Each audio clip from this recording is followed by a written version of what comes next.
வணக்கம். நிகழ்ச்சி மூலமாக உங்களை சந்திப்பதில் பெரும் மகிழ்ச்சி அடைகிறேன். வாழ்க்கையில் வெற்றி பயன் நோக்கி பயணம் சந்திக்கிறீர்கள். இந்த பயன்கள் நல்ல முறையில் வெற்றி பெற நண்பின் வாழ்த்துக்கு நீங்கள் நல்லா இருப்பீங்க. இப்போ இருக்கிறத விட 1000 மடங்கு அதிகமாகும்படி நம்ம சேனைகளின் கர்த்தர் தாமே உங்களை ஆசீர்வதித்து உயர்த்துவாராக. நல்லா கவனிச்சு பாருங்கள். வாழ்க்கையில் பயணித்து கொண்டிருக்கிற வாழ்க்கையில் டென்ஷன் ஆகக்கூடாது, எமோஷன் ஆகக்கூடாது. வாழ்க்கையில் ஒரு மாதிரி பலவீனப்பட்டுறக்கூடாது.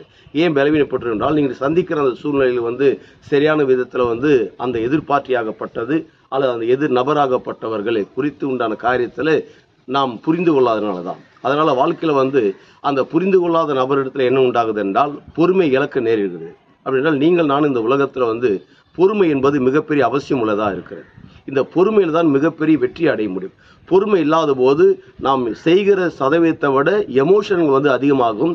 அதில் அந்த பகுதிகள் முழுதும் சேதமாவதற்கு வாய்ப்பு இருக்குது. அப்படின்னா நீங்கள் நான் இந்த உலகத்தில் மிகப்பெரிய பொறுமையோடு ஆள வேண்டும். சரி, அப்படின்னா இந்த பொறுமை யார்கிட்ட காட்ட வேண்டும் என்றால் உங்களை புரிந்து கொள்ளாத இடத்துல நீங்கள் பொறுமை காட்ட வேண்டும். உங்கள் புரிந்து கொள்ளுற இடத்துல உங்களுடைய எமோஷன்கள்லாம் கரெக்டாக அவங்க புரிஞ்சுக்குவாங்க.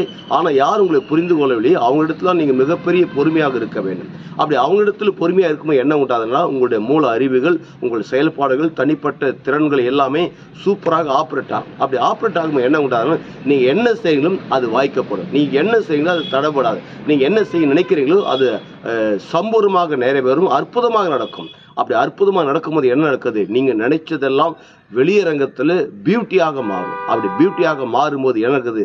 ஒட்டுமொத்த உலக நாடுகளே நீங்கள் உயர்ந்தவர்களாக இருக்கிறீங்க. அப்படி உயர்ந்து இருக்கும்போது என்ன நடக்கிறது?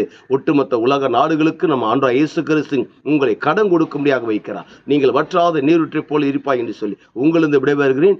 உங்கள் நண்பன் ரவி, பெரியபாளையம்.